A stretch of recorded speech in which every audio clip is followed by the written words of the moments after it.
初兩，你話事啦。唔好意思啊，唔記得咗我哋好多同事喺度。初兩咧就係我哋香港台嘅台長，同埋初兩咧，我哋好多嘅創作咧都係初兩負責嘅。咁另外我哋有位新同事啊，李慧玲。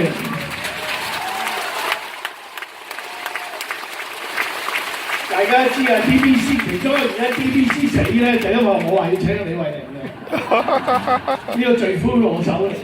直接請到啦。李慧玲咧就罪魁禍首。終於兜兜轉轉咁走嚟 D100，咁啊負責我哋 DBS 台嘅。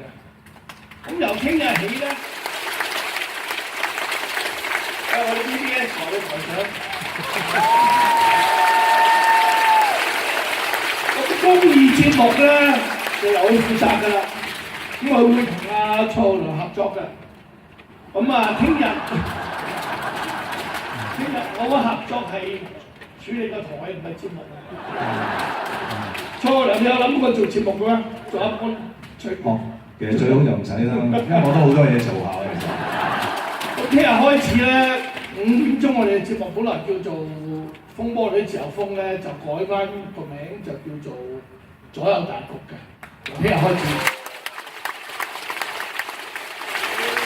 咁另外咧，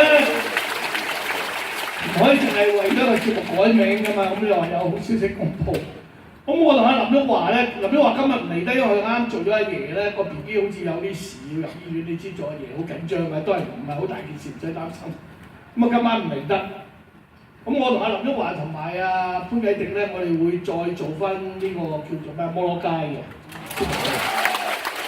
咁喺呢個摩羅街節目裏邊咧，我哋會講翻過去嗰30幾年我喺香港嘅經歷，尤其是我喺立法會嗰4年黑暗嘅日子，好多嘢爆嘅，可以。咁而呢個社企咧，我哋會成立一個管理委員會嘅。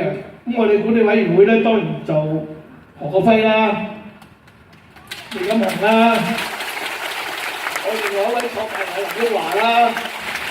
咁當然我哋會邀請阿吳明林啦，咁就2位台長啦，李慧玲同埋阿蔡浩良咧，就做我哋呢個委員，即係呢個管理委員會嘅委員。咁啊，另外當然有同叔就係法律顧問啊，冇錢收呢個老屈，呢個老屈嘅呢個。咁以後就我哋去管D100㗎啦。咁我希望大家支持我嘅聽眾。支持D100嘅，繼續對佢哋支持落去，呢個就我嘅希望嚟嘅。咁喺講嘢之前話，我哋應該嗱講翻隻歌啊，本來就係風雨同路嘅，但係我覺得都唔貼切嘅，因為D100最重要一樣，除咗有大家同我哋一齊走呢條路之外咧，最緊要我哋有個信念。其實D100嘅信念就係講真話、行公義、好憐憫。同埋仲有一個愛就大家俾我哋D100嘅愛，同埋其實最重要就係對香港嘅愛，即係香港是我家，我哋最緊要就愛香港，我哋最緊要就繼續維持香港嗰個核心價值。咁所以我哋終於揀咗首歌，就改編咗首歌《憑着愛》，咁啊同埋憑着信念，我哋大家一齊聽一聽，就請阿蘇怡紅嘅 live 唱啦，好嘛？大家一齊唱啦！獲獎一次先，而家我哋會再一齊唱。大家可以睇兩邊嘅歌詞啊，兩邊嘅歌詞。曾經香港人擁有言論自由，傳媒百花齊放，好似一個又一個嘅燈膽，為香港人帶嚟光明同溫暖。點知97之後，燈膽一個一個咁暗咗落嚟，甚至熄咗。突然間覺得黑暗，唔通真係來臨？曾踏遍崎嶇的彎路。DBC 死唔緊要。李慧玲已經被商台終止聘用，即時生效。好多關心D100嘅朋友都不期然會咁問：我哋點樣繼續走落去呢？但係我哋有種精神維護現緊自由嘅精神係可以死嘅。誰來傾訴？遇過幾多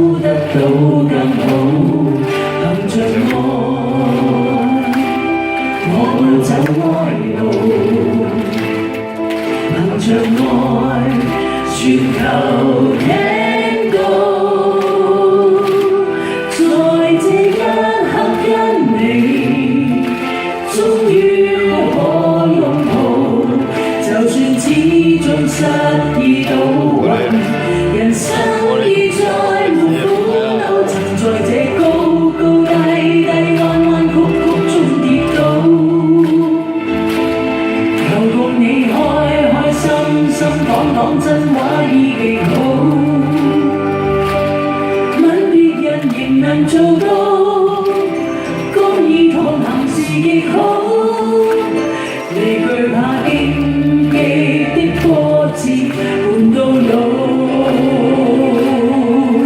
呢個係由2012年嘅12月11號創立，服務全球嘅華人。我哋以講真話、行公義、好憐憫為中心嘅目標。呢白走嘅路係以前從未人走過，窄路多彎，好多嘅險阻。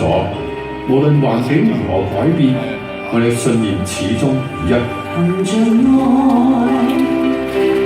我冇走歪路。行着愛，全球聽到。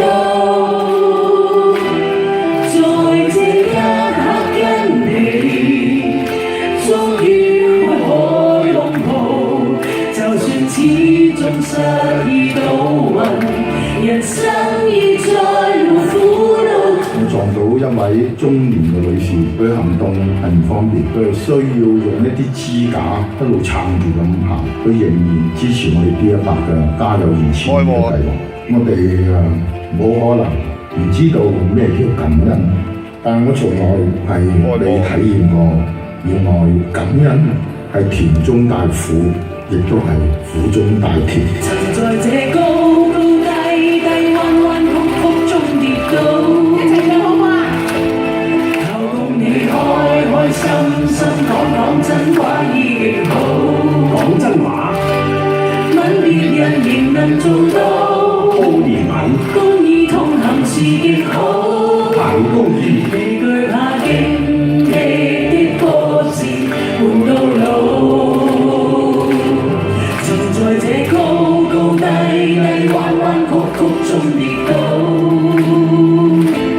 求共你開心心講真話已極好，講真話，愛吻別人仍能做到，好憐憫，公義同行是極好，行公義，未懼怕荊棘的波折，伴到老。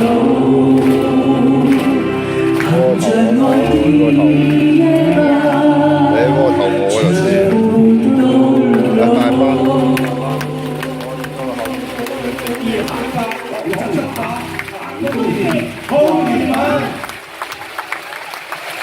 大家熱上身係嘛？要唱多一次咯。咁我可唔可以出嚟講幾句嘢？